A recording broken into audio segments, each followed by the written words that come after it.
and welcome everybody to to our colloquium. We've had quite a few good talks in this series already, quite informative, and today is going to be no exception. Our speaker is Nate Osgood, who's known to many of you. He's a member of the Mathematics for Public Health group. He's from the University of Saskatchewan, very distinguished researcher in this field, well known in the field. And he will speak today about service delivery from models, production grade real-time COVID-19 monitoring. It's a longer title, but I'll leave it to him to explain the rest of that. Please, Nate. Okay. Thanks so much, Kumar, and thank you, Sarah, for your kind work to make this event possible. And welcome, everyone. I'm going to be speaking today about methods which combine a set of Bayesian machine learning techniques that integrate together dynamic models with unfolding epidemiological time series, both more traditional types of time series and newer types of time series like from wastewater or from social media search data and seroprevalence data. And the basic way in which we've configured these techniques to work together supports an ongoing process of reporting, which for most of our clients occurs daily, so that we can give them a picture of the always updated latest epidemiology and project forward over short periods of time. The basic way in which this approach works is through considering multiple competing hypotheses for the underlying situation through the technique of particle filtering, where these different hypotheses jostle to best explain the data. And through importance weighting, we can essentially sample from the posterior distribution over the latent state of the model, or for PMCMC, jointly the latent state of the model and the value of key parameters.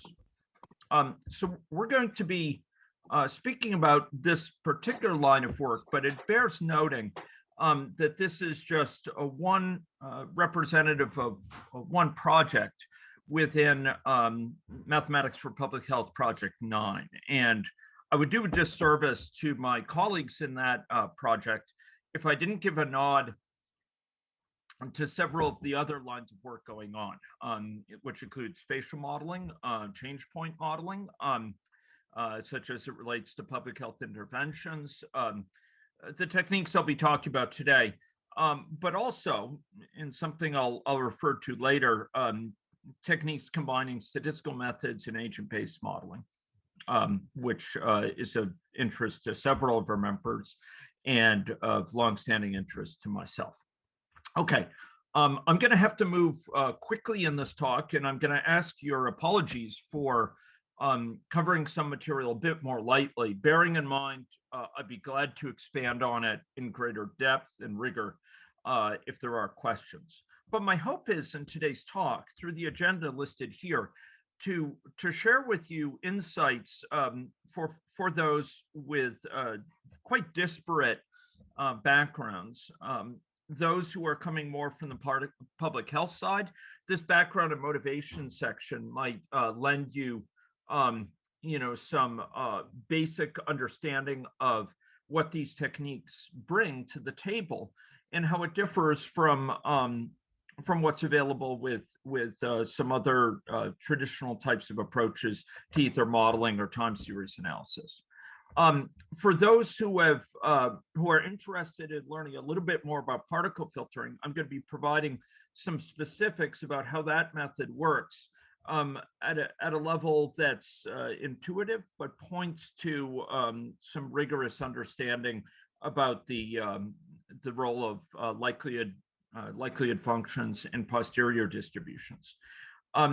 I'm going to be speaking, and again, responsive to that first audience, about uses of these techniques, applications of these techniques, which are writ large in our use of them in reporting for a half dozen different stakeholders and 17 different jurisdictions, with many of them involving reporting on a daily basis.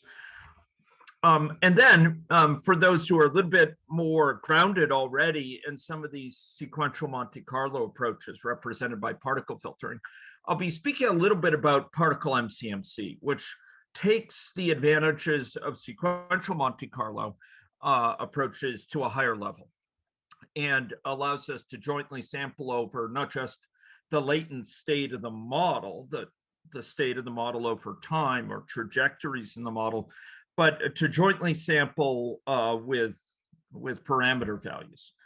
And finally, I'll talk about a production processing pipeline that we have in place that's largely automated, that allows these techniques to be used at scale on a day-to-day basis, making sense of the latest epidemiology, the latest data, and putting out the reports, mailing them, or otherwise distributing them to our various clients.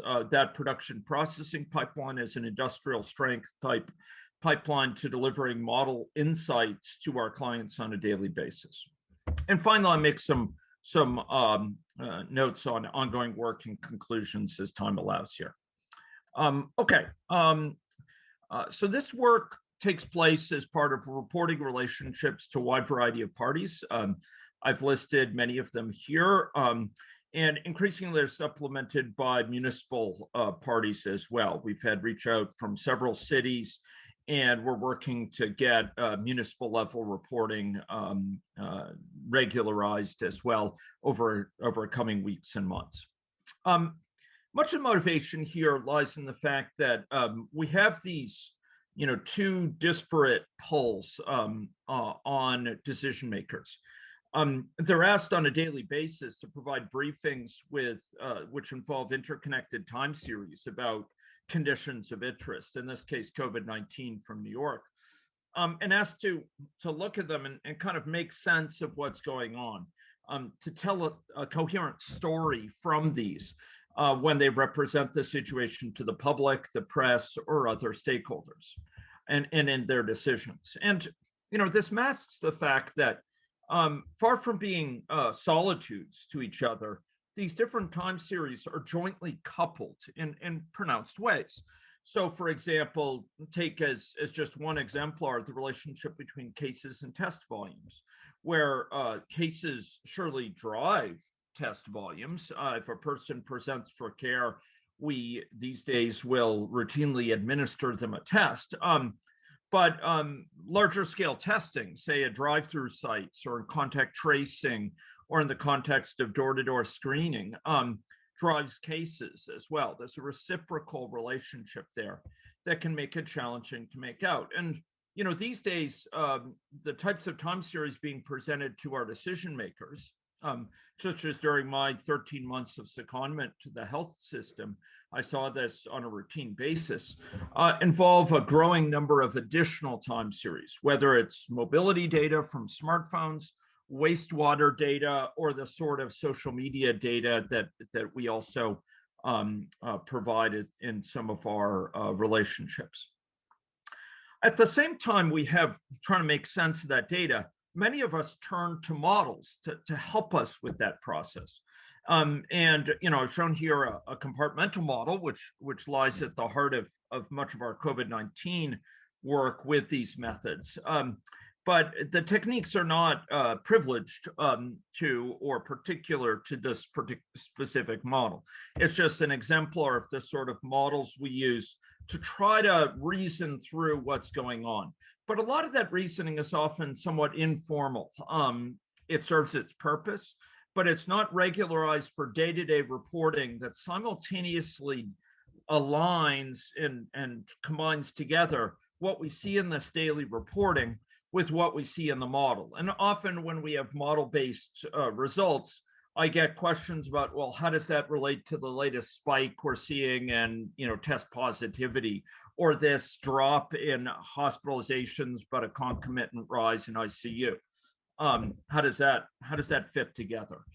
And in our work, we've sought, like we do with weather models, to constantly integrate our models on the one hand with the latest observations on the other, just as you would be on a fool's errand here in Saskatchewan, particularly, to use a weather forecast for tomorrow to make your decisions if that forecast was generated at the beginning of the month.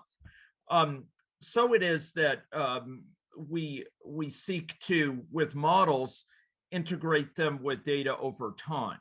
With weather models, we rely on the weather predictions because they're constantly rechecked, regrounded in, and kept current with what's actually happened to predict forward. And we look to our models to do the same. And I'm just going to highlight now two approaches we've taken to this: one, particle filtering, and one, particle MCMC, bearing in mind that I'm going to have to move quickly. So at the highest level, we're talking about here that techniques that draw on elements of machine learning or computational statistics, pick your phrase for it, which combine transmission model understanding with empirical data. And far from being curve-fitting approaches, these techniques ask, what's going on in the latent state of the underlying process that's giving rise to this different data. And it seeks to identify coherent understanding that's consistent with what's posited in the transmission model in a way that best explains what we observe, but points to the whole latent state of the system. And we're trying to infer from observed data, therefore, in ways that square with and jibe with what we observe from the world. So it tries to simultaneously make sense of all those time series in light of what we know about the natural history, progression, and transmission of, say, COVID-19 in this case. And having so done that, we can better understand the current situation. What is it telling us about things like the number of undiagnosed infectives out there, or the likelihood of presentation, or the degree to which we might have people who are diagnosed with COVID but still circulating, breaking isolation. And a model like this, though, besides giving a picture of what's currently going on, can project forward and ask what-if questions.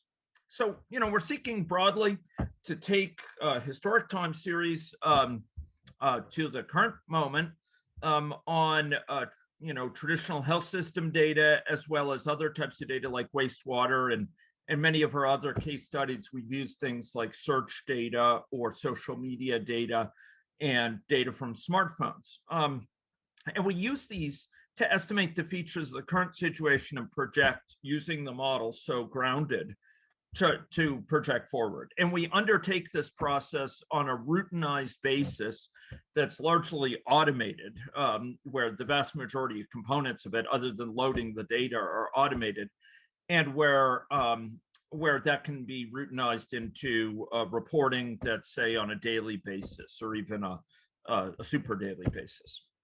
Okay, so there's two primary techniques we use to pursue this.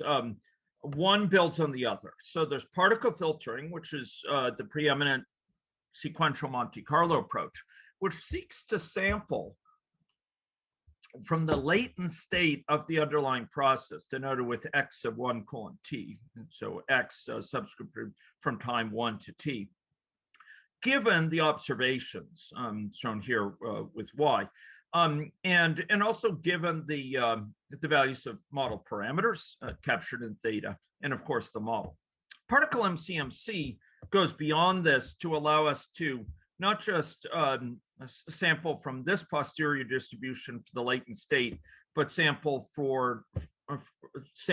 the parameters jointly with that latent state. These are static parameters, and we can sample them jointly with the latent state. We do have some updates from particle MCMC. We're not going to be able to provide a detailed application finding, but I may get to some methodological findings there. Now, to understand these approaches, it bears realizing that if you think about a given transmission model, at any one time, the model is going to be characterized by a state vector. There's going to be a certain number of people posited to be and susceptible, posited to be exposed, infected, but not yet infective, who are in early stage, yet asymptomatic infection, and then who are in early stage symptomatic infection, for example, just to pick a few. At any one time, we have a state vector that characterizes this that can be precisely specified. Now, particle filter builds on that idea, and by extension, particle MCMC by using particle filtering. So a few differences from the sort of normal mental model of a transmission model. First of all, we include stochastic processes in the model. This is ubiquitous for particle filtering. There needs to be, for it to be meaningful, there needs to be some process uncertainty, and typically there's measurement uncertainty associated with the system, much like there is with Kalman filtering or extended Kalman filtering for nonlinear models. And within the context of particle filtering, during the prediction step, the model will just run forward as normal. There's really nothing unusual going on except with one asterisk I'll get to. And with each new observation, the entire state is kind of corrected to better align with the empirical data. This may sound a lot like Kalman filtering for those familiar with it. But some differences come in this next set of points. Particle filtering, unlike the maximum likelihood approach used in Kalman filtering, samples from a state distribution. So we're simultaneously carrying around many samples that each posit a different underlying situation for this model. Each sample represents, you could think of it as a competing hypothesis as to the current state of this model. And each of those samples, we give the name particle for it. And it contains a complete hypothesis. In other words, a complete state vector is associated at any one time with a particular particle. So we have these jostling particles that are competing to best explain the situation. Each of them posits a certain hypothesis about what's going on right now, represented by a state vector. But not all particles are equal here.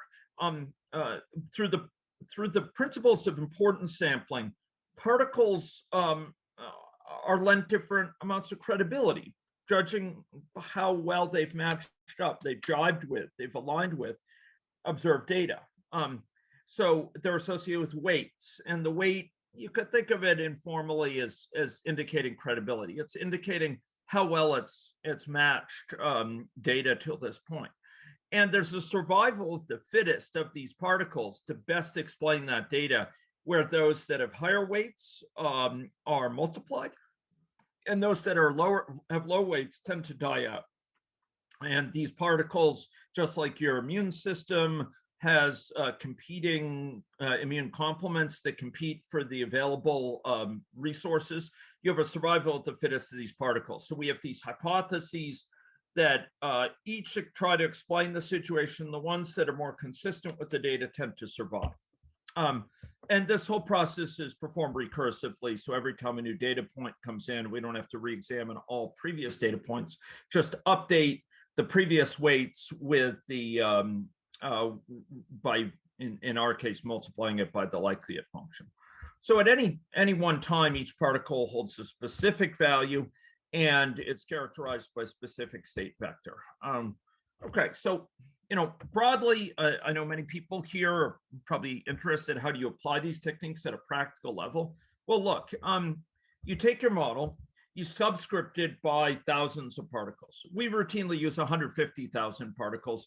And some of our PMCMC runs, we run with 1 million particles. You could think of these, you can be forgiven for thinking about these as ensemble methods, in the sense that we have many competing hypotheses, but they're all within particle filtering. They're all competing in the context of particle filtering rather than different machine learning approaches. But it's an ensemble of these particles, and each particle has its own copy of model state, its own state vector at any one time. And between observations, all the particles run forward according to the normal numerical integration of the stochastic differential equations involved. So between observations, you're basically treating these particles as solitudes. They all run forward in tandem, independent. And the particle weights during that time remain invariant. It's at observation points that we update the particle weights. Remember, the particle weight tells essentially how credible this particle's accounting has been for the current situation when judged through the crucible of the empirical data that's been observed. And in this case, we use something called the condensation algorithm, which is a popular algorithm in robotics applications of particle filtering and many other areas.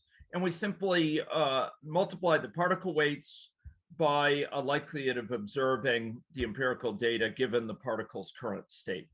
So we have the particle's current state. We say, how likely is this particle to have observed this empirical data? And we multiply the particle weight by that, the existing particle weight.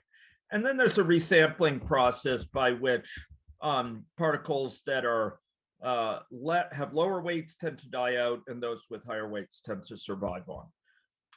So, for example, maybe we have observations like this at any one time. For a given day, maybe we have observations on the number of endogenous cases in the hospital census. And we have these particles, each with its own hypothesis for what's going on right now. Particle 1, particle 2, particle 3. And they have a pre-existing weight, 0.2, 0.17, 0.01. And each of those particles posits a certain hypothesis that would yield it to expect a certain number of endogenous presenting cases or a certain hospital census, for example. And given these expectations on a per particle basis, we can apply a likelihood function for each of these. For the cases, what's the likelihood of observing this given the model expected this many? What's the likelihood of observed 10? Or given that this particular particle expected 20 people in the hospital census, we actually had 15. What's the likelihood of observing that? And we could do that for every particle. This is just evaluating the likelihood functions and by extension, sub-likelihood functions. We, for simplicity, we multiply those together to get a composite likelihood, and we update the weights, normalizing in the process. And then there's a resampling process, which involves a draw from a multinomial distribution with the probability associated with the draw being given by the weight of that particle, which is normalized between 0 and 1.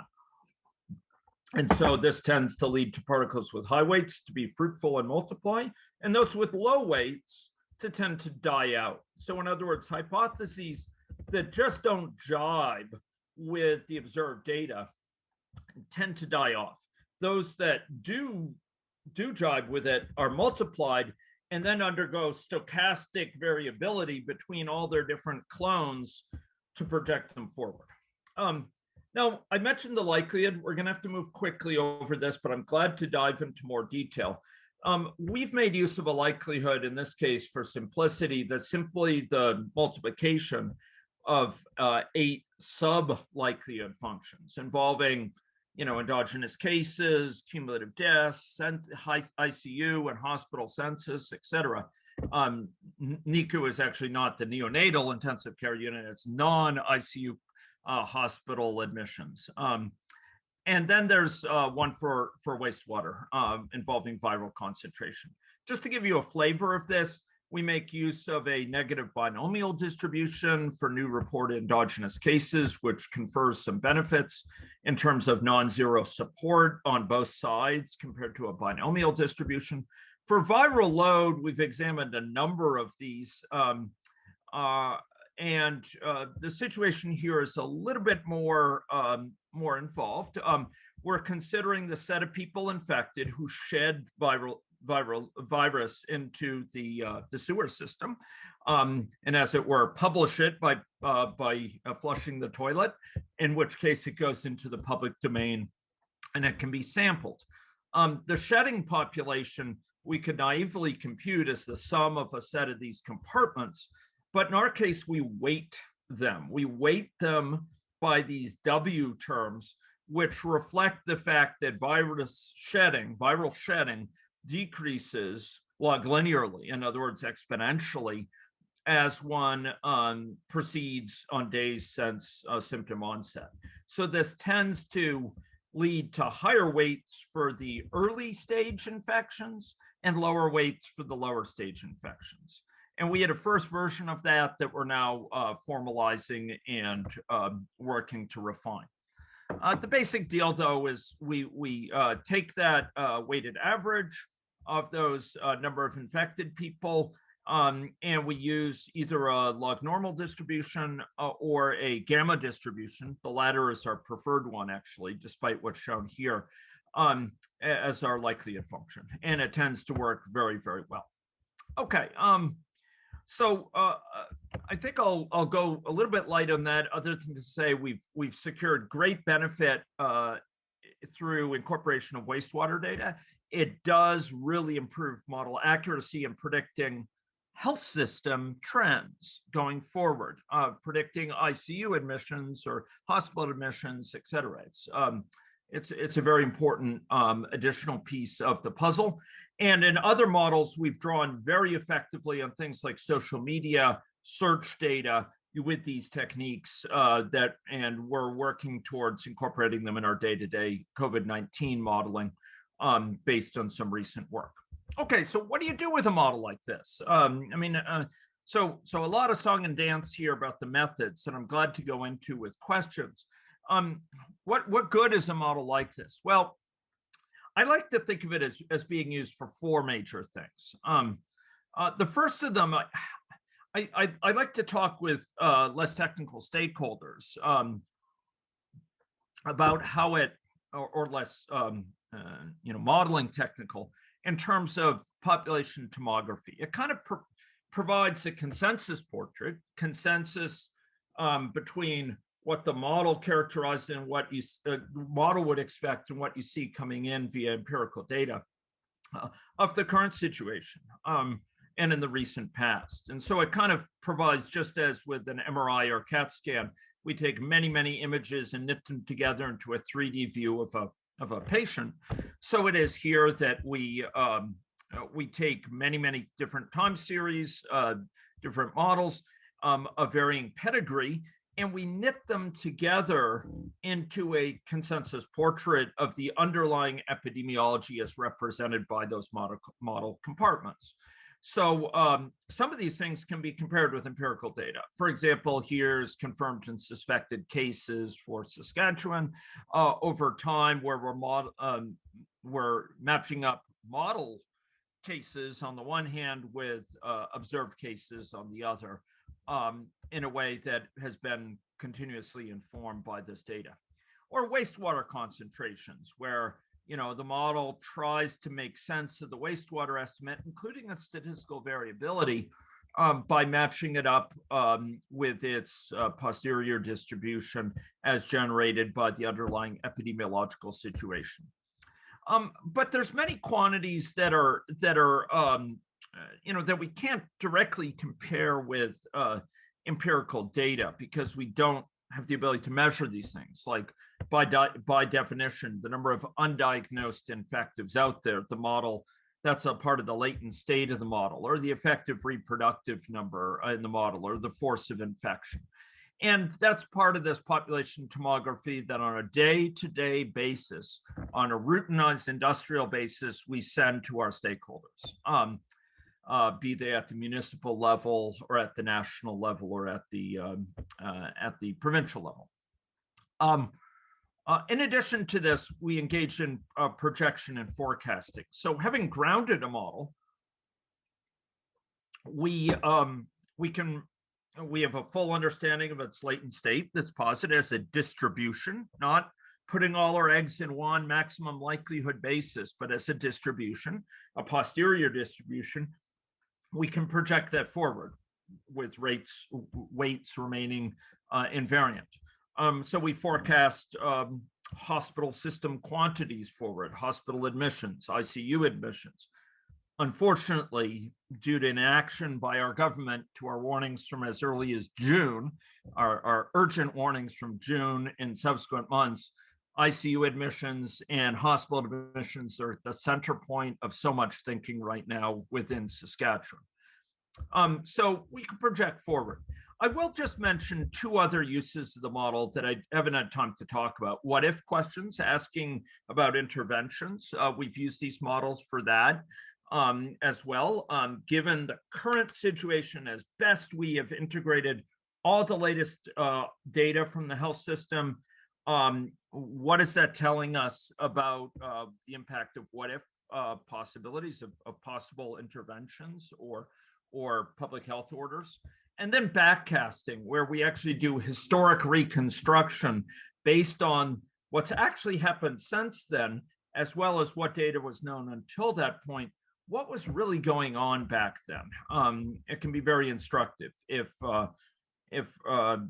you might not have expected a big outbreak, but an outbreak occurred subsequently, it probably tells you there were a lot of susceptibles at that time and some infective circulating, for example. So we can post hoc backcast for better understanding and sort of forensic understanding of what happened. Okay, I went very quickly over that, and I'm glad to go into more detail, but it's bought us a bit of time to talk about PMCMC. PMCMC has become of particularly central relevance for our production type runs in the context of analytics for wastewater. It's actually not used in our day-to-day runs, but it supports those runs in parameter estimation. That's very important for their success. Particle MCMC, just as a reminder, where particle filtering gave us this ability to sample from the latent state of the system. That's the value of all those state variables, right? All those stocks, all those compartments. In light of the observations from the world and in light of these parameter values. What we get with PMCMC is different here. We not only get the ability to sample that latent state, we further sample that jointly with the parameters of the model, the say parameters which are less well known. And sampling from that jointly, from that joint posterior distribution for those in light of these set of observations. Routinely here, whereas more episodically for particle filtering, we're sampling trajectories. We're sampling how the system is posited to be changing over time, a particular sort of story for what happened over time. And we'll have many competing stories induced by the many particles, and we sample from those and go back and forth between sampling from these theta values, these parameters, and these trajectories. Okay, now PMCMC is highly computationally expensive. It takes particle filtering with hundreds of thousands of particles for our case, but it requires tens of thousands of MCMC iterations where one particle filter is run, say, with 150,000 particles for each of those iterations. And each particle within that particle filtering that's executed for each iteration must numerically integrate the model. And in some cases, such as to assess convergence, we might run many MCMC walkers, many chains simultaneously to sample from these posteriors, these joint posteriors of parameters and latent state of the model. I speak to you, ladies and gentlemen, as not only a modeler, but as a computer scientist and as a software engineer. And when we have these very high needs, we routinely turn to hardware acceleration and distributed computing. So this is an area we've exploited quite a lot here with our distributed computation platform, but with GPUs, for example, graphic processing units. MCMC is actually a family of algorithms. This is a family that Juxin Liu here at U of S has helped me better understand. It has really taught me just about everything I know about but we're here making use of particle marginal PMCMC, which was largely created based on understanding I drew from her. Okay, the basic approach we use here, and I'm watching the time, is we make use of Metropolis Hastings types of sampling that we see in MCMC. So we have in this case, a random walk Metropolis Hastings. So at any one time, we have a certain value of the parameters, and we generate a candidate for that and compute the posterior distribution for that candidate and compare it to the current posterior distribution. And we accept with a certain probability given by their ratio. Now, here, we're sampling from the entire trajectory of the model in each of these iterations. When we compute the posterior distribution, we compute not only a value for it, but we actually sample from a trajectory with that of the latent state of the system. And we then either accept or reject this sample trajectory jointly with this candidate value of theta, or we stick to re-emitting the pre-existing one. This posterior, calculating the posterior at a given point that's so important in the MCMC random walk step is achieved in PMCMC through a formulation that makes use of weights across all the particles. There's a formula for it laid out by Andrea and Doucette in this seminal paper. Okay, and for each MCMC iteration, for each of these iterations where we're sampling one value of the parameters and a trajectory over time of the latent state of the system jointly with that, we then either emit the new one or emit the pre-existing one if we didn't accept it. It turns out that with MCMC in general and with PMCMC and as by extension, a key need is to enhance acceptance, or is to make sure acceptance rates are adequate. We need to assure convergence, and we need to watch our acceptance rates to make sure that we're not just staying in one place within the parameter space, that we're exploring it well, that we're mixing in it suitably. And one of the things we've looked at a lot with PMCMC is how that scales with number of particles, because there is a marked relationship between the number of particles on the one hand that you've got at your disposal for each of these MCMC steps, you're doing the particle filtering, and the number of particles you use for that is a big determiner of the likelihood you'll accept the result. Amongst other things, it dictates the degree of statistical variability and the estimates of the posterior distribution. And it turns out that as you increase the number of particles, the acceptance rate rises. Great. But it rises sublinearly. So if you double the number of particles, you don't double the acceptance rate. But there is, over a broad region, say between 65,536 and about 128,000, a really steep increase in acceptance rate. So it behooves you to use, for a model as large as this one, our COVID-19 model, low hundreds of thousands of particles. You get a lot higher acceptance rate. You're sampling from this process. You're getting lots of exploring the space quite a bit faster than if you're trying to secure false economies by having small numbers of particles. The other thing our work in this area has identified, and really fits into the whole group 9 methodological side, both of the set of results, is a real trade-off on the one hand between acceptance rate and between the discrepancy, or how tightly our model, how well it matches the empirical data. We can get really tight matches to the empirical data if we're willing to sacrifice our acceptance rate. or we can get really good mixing if we're willing to give up a bit in terms of the accuracy of our matching the data. But it's very hard to have both.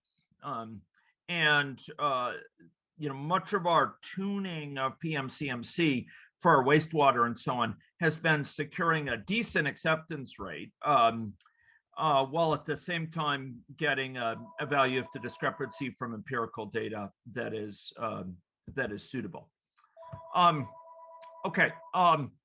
So I'm just going to make a few closing remarks here about some features in preference to going to some questions. So one thing we've been investigating also within a Project 9 context of direct relevance, and it's one of the projects, is the prospect of using particle filtering with my most common type of health modeling, health dynamic modeling, which is agent-based modeling. And we've done some experiments in this area that are inconclusive. One thing that is clear is our agent-based models, particularly if you view them naively, have extremely high state space, quite voluminous state space. And at the same time, their intrinsic dimensionality, how much of that state space they actually explore, is quite limited. They may go in a very thin manifold in this quite expansive state space. And we're interested in the possibility that we might be able to secure economies, but almost certainly we need large numbers of particles. And coming, along with this means large numbers of particles means very weighty computations, because each particle has to run a full agent-based model representing the state of the system across many, many agents. And we've looked to leverage parallelism for this to create really specialized platforms that will allow high performance execution and have a lot of interest in further leveraging distributed computation. Okay, I'm just going to spend my closing minutes here talking about our processing pipeline, because this work is not just exciting, enticing, and really intriguing research. It is beyond that important for our day-to-day decision-making within the province. We report to Public Health Agency of Canada for all 10 provinces of Canada using this approach. We report to FNIB for First Nations reserves across 6 provinces. We report at the municipal level, report to our university. There's a wide variety of clients across 17 interests in 17 jurisdictions for which we have this industrial reporting, where we have daily data ingestion for many of those types of reporting. We have pre-processing scripts that check the accuracy, look for inconsistencies. We pre-process the scripts to get them in form for the particle filtering. And we execute the particle filtering via distributed computing across a set of different machines that leverages the many cores on each machine and many machines running simultaneously. And we have a quite sophisticated post-processing scripting setup, which basically allows for reporting on an automated basis the results of these runs. Metadata in form of logging and other metadata is accumulated in all this process to have reproducibility. And we have mechanisms for restarting failed runs and for distributing the results to clients. We've also explored interactive visualization tools, because the results we share are often of keen interest to our clients to better explore. What is this really telling us? And we've worked on some visualization tools for particle filter or particle MCMC results that might allow them to explore them, but they're not yet integrated with our system. Okay, so what does this whole system involve? Well, we have data coming from a variety of types. We have CHI-HI, hospital data, PHAC, SynFi data. data downloaded from CyberArk to support that, from Saskatchewan Health Authority, from FNIB. And these are combined to various in various post-processing scripts in ways that run the particle filter and allow us to produce these reports on an automated basis. So where is all this going? Well, it's going in a lot of places. I mean, the COVID-19 front, we have no shortage of immediate priorities, some of which we're embarking right now. Representation of waning of immunity. Some of Jane Heffernan's work and work of others has really, pinned down, and a growing number of epi studies have pinned down the importance of this phenomena of waning of immunity in the now, not just years down the road. We're seeking to integrate additional data sources. We have found that our ability to predict clinical level outcomes for other conditions is enormously enhanced through particle filters that not only use clinical reporting data, but data from what you might consider, lower brow or lower quality types of inputs, like data from social media accounts or search data. By combining the two, because they have independent information, we can actually do particle filtering much more effectively in terms of predictive validity, our ability to predict forward. When we assess that against what actually happened, it's much better when you consider social media or search data than it would be with just clinical data. Lower quality, yes, but another type of information is captured that materially increases the model accuracy. And so we're working on this front for COVID-19. My student Yuan Tian, my doctoral student, has led a team within our lab that's on a project using AI identification of social media mentions, which has involved a lot of manual ground truthing. We have wastewater measurements from 21 additional treatment plants, and we're interested in symptom-related searches and seroprevalence estimates to be integrated. This is a very flexible framework. We can build in likelihood functions for all sorts of things, and we do well to build in more. Shedding model refinements are underway, and incorporation of booster vaccines. That's in the very short term. This is stuff underway right now. On the methodological front, very germane to the sort of broader arc of Project 9 and those 4 projects I identified at the inception of this talk. Very interested in advancing particle filtering, particle MCMC with agent-based models, investigating alternatives to the use of the prior distribution as the proposal distribution. This has everything to do with my use of the condensation algorithm and the fact we just multiply whenever we see an observation. We multiply the weight by the current value of the likelihood for the incoming data in light of the particle state. Jushin Liu has pointed us to ways we might do better, and we're very interested in building on her insights there. Very interested in understanding at a practical level, looking beyond acceptance rate. How does the number of samples we can effectively achieve per day change with particle count? It turns out that there's seems to be a non-monotonic relationship, where if we have enough particles, we can actually achieve greater sampling efficiency. Even though we're doing more work, the bang for the buck of that extra work more than pays itself off in terms of sampling rate.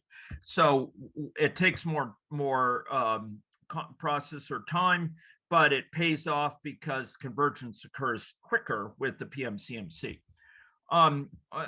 We're working at tweaking our likelihood and sublikelihood functions, even for existing formulations.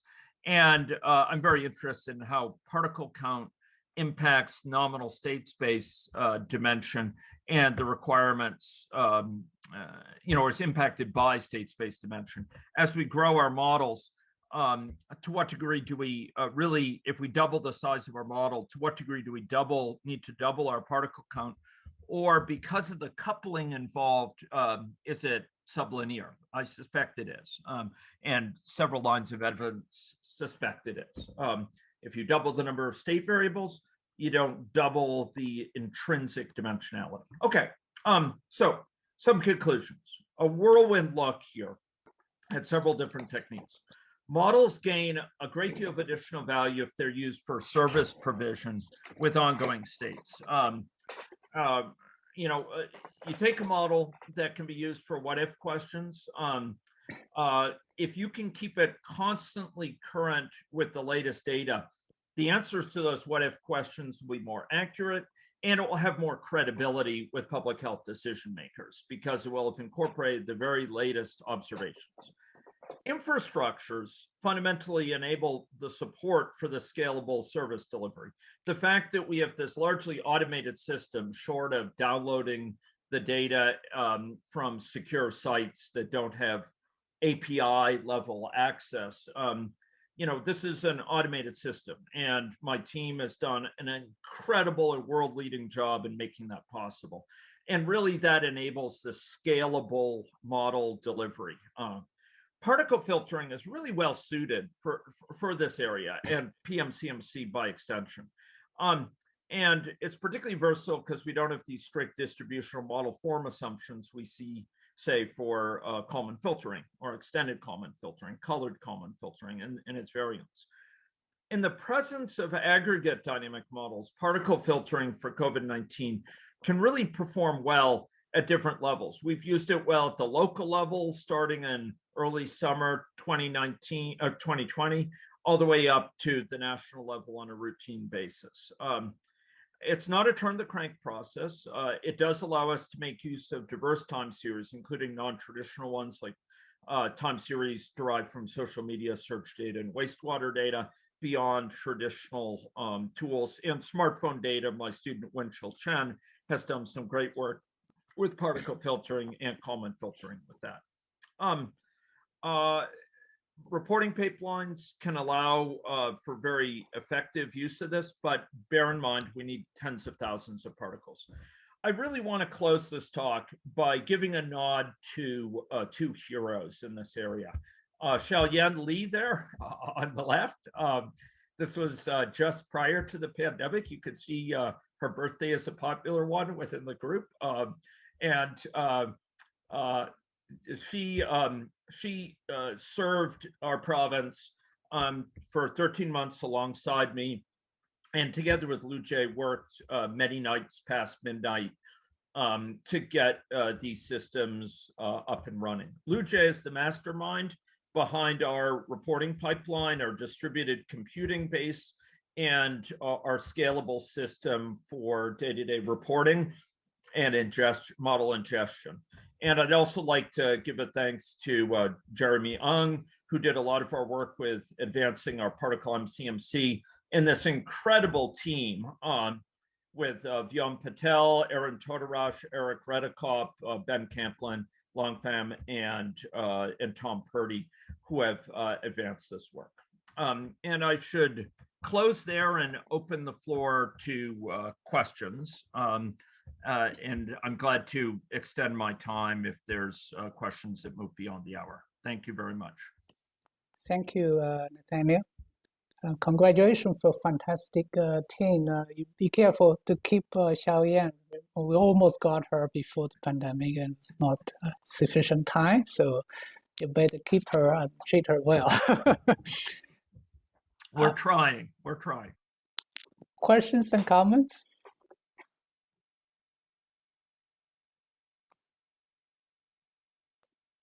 Maybe I can start with first question, but how scalable of the whole system? Now you've one of the provinces that you have not been working with, or So- suddenly ask you. Yeah, no, we're doing this for all 10 provinces now of Canada, and that's part of our routine runs. We're not doing it. That's through PHEC, and that's varied from once a week to twice a week for all those provinces. We're also doing it for a number of clients on a daily basis. So those include at the municipal and at the provincial level. It's quite scalable. We can make use of the distributed computing resources to scale out in that sense. What is trickier to scale, but still has a lot of opportunities, is the particle MCMC to undertake that on a daily basis. New runs really requires a lot of tuning. And Lucia, who just graduated, and by the way is looking for opportunities. He is particularly notable in tapping GPUs, which have sped up our PMCMC runs by dozens to over 100 times in some cases. So there's opportunities there, with an asterisk that a lot of consumer grade GPUs now don't have the number of cores, GPU cores, that one would like for hundreds of thousands of particles, but research grade do, and some other architectures we're looking at also have GPUs that are suitable. So it's very scalable, I'd say. Maybe I can ask another scalable issues. If the Minister of Health call you from the cabinet meeting and ask, saying, I want you to do scenario analysis, consider these 3 scenarios that we have to make a decision within half hour during this cabinet meeting. Are you able to do it? Yes, if we've run a particle filter run for that jurisdiction, depending, if it's a national jurisdiction, we do them for each province separately right now. We could do it for Canada as a whole. And we do have versions of our models that we've used extensively for reporting, which involve multiple coupled regions. So in other words, like different regions of a province, or it could be different, provinces of a country. As long as we've run it, yes, we could do what if, but it bears in mind, and I see Michael's hand is up, and Michael and I are partners at crime and agent-based modeling, and he'll well recognize that, for our stakeholders internationally and here in Canada, we make use of these 2 types of models. This type, compartmental with particle filtering, and agent-based. And the granularity of the questions we can ask is different, right? So agent-based, we can look at great detail about how if we tightened up the rules for, for people visiting long-term care facilities. We're not going to be able to look at that within the resolution of this particle filter model. Part of the challenge with part of the need with particle filter model, part of the trade-off, is keeping the state space of that model contained enough that you don't blow up the size of the space so much you need an inordinate number of particles to sample it, because you want to sample that state space reasonably densely, and we're just therefore not able to look at the highest resolution questions brought to us by our decision makers, for example, in the province. But in the grand scheme of things, our decision makers in the province haven't terribly listened to us since June, despite our warnings. So maybe that's less of a shortcoming than one would think. But our municipal level decision makers do, and they're, an agent-based model is of great value because of its geographic resolution. Thank you, Michael. Yeah, Michael. Michael. Hi, thanks. I'm sorry I joined late and I don't quite remember the terms, but you were mentioning something about a trade-off with the acceptance rate and something else, which seemed to be, was it the number of particles? And so, can you give a little more intuition about what the issue is there, and are there not some kinds of heuristics or algorithms for searching the state space so that if I understand correctly what you're worried about, this can be done more efficiently?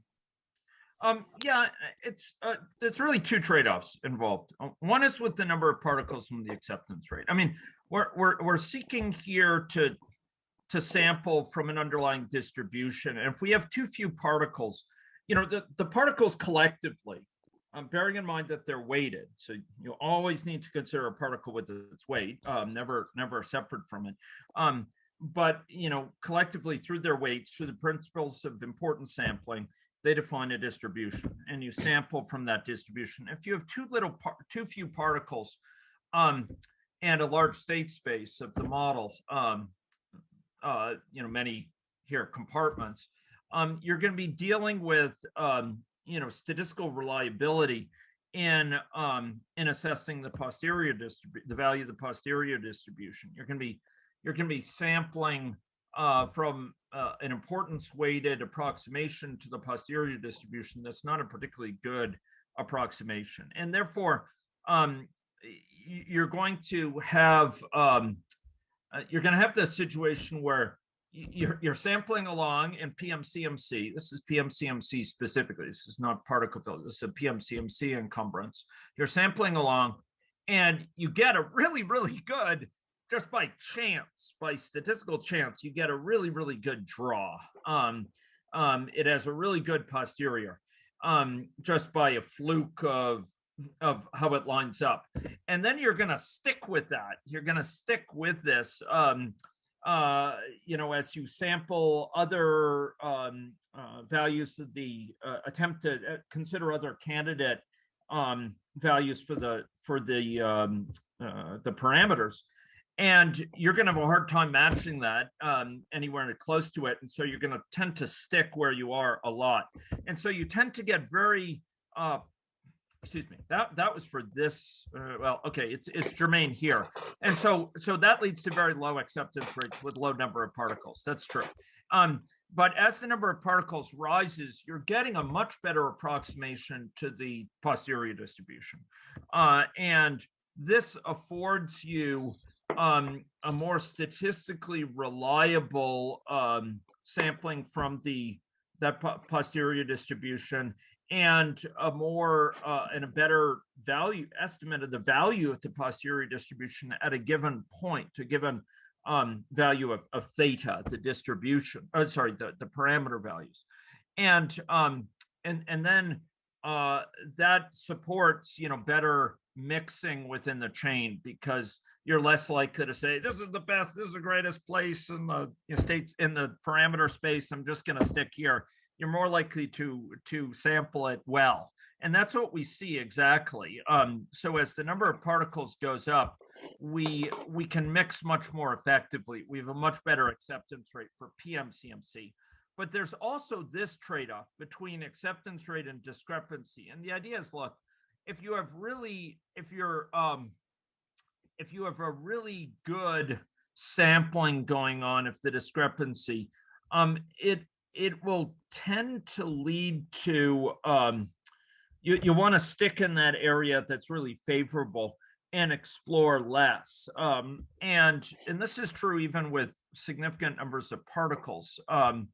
And there's this trade-off that, look, if you want high acceptance rate, you got to be less picky and be willing to try exploring a bit more despite giving up something. In computer science, we talk about the trade-off between exploitation and exploration.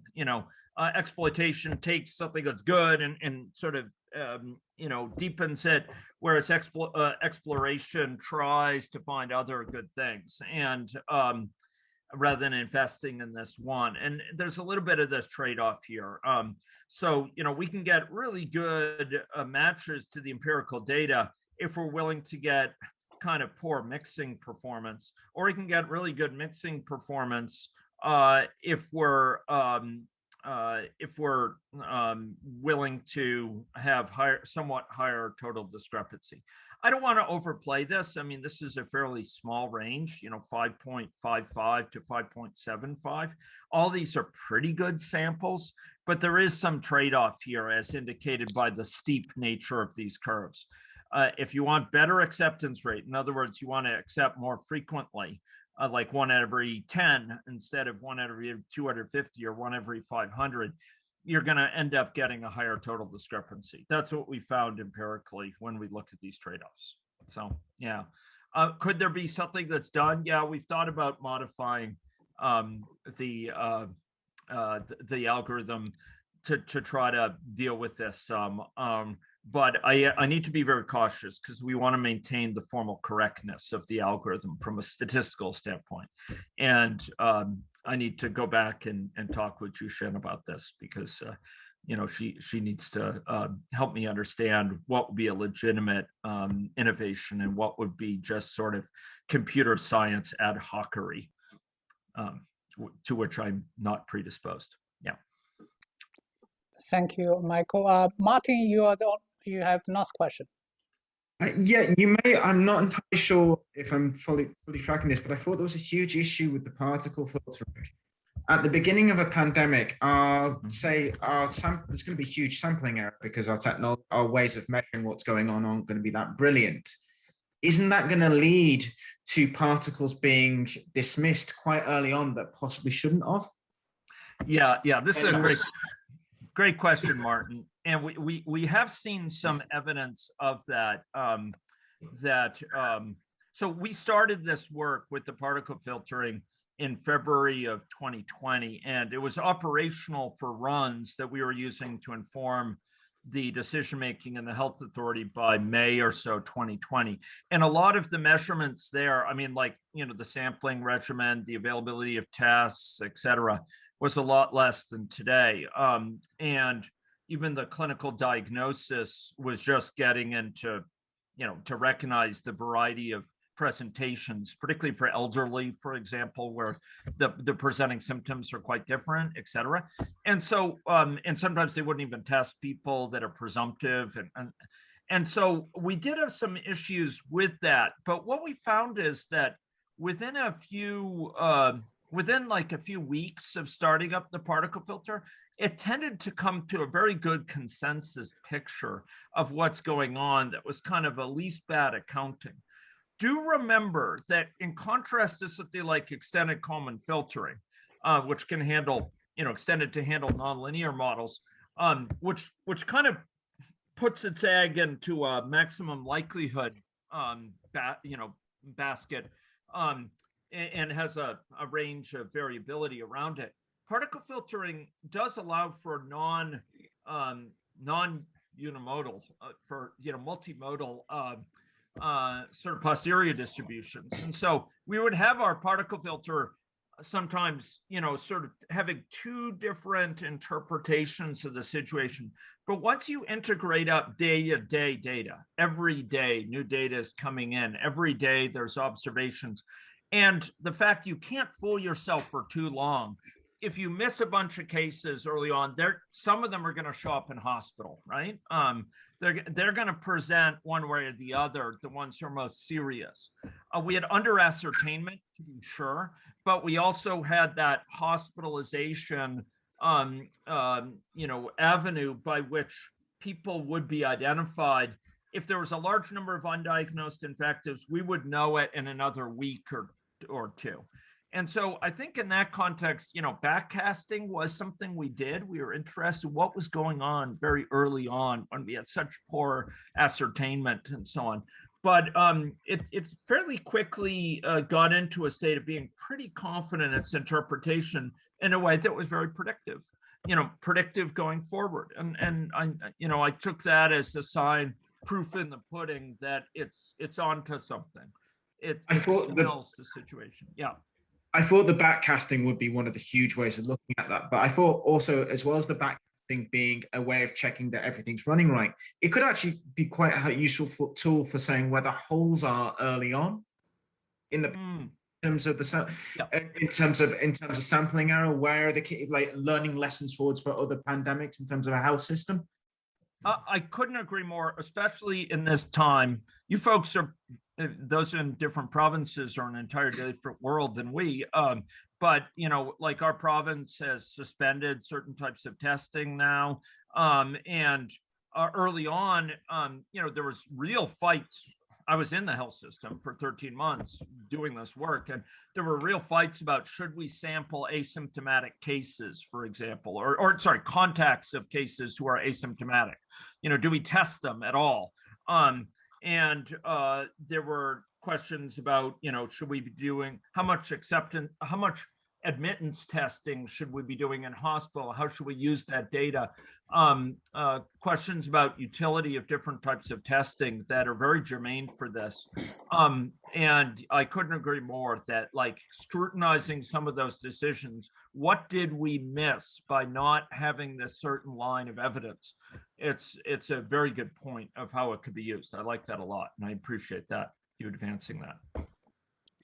So with the dialogue, and I want to again thank you, Professor Osgood, and congratulations for your team.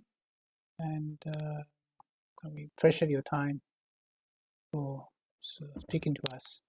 It's an honor to be here, and I want to especially thank the team who made this possible. I see Xiaoyan is on here, as is Wade, who played a key role, who was basically the originator of our ABM work. So, yeah. Okay. Thank you so much. Take care there. Thank you. Yeah. Appreciate it.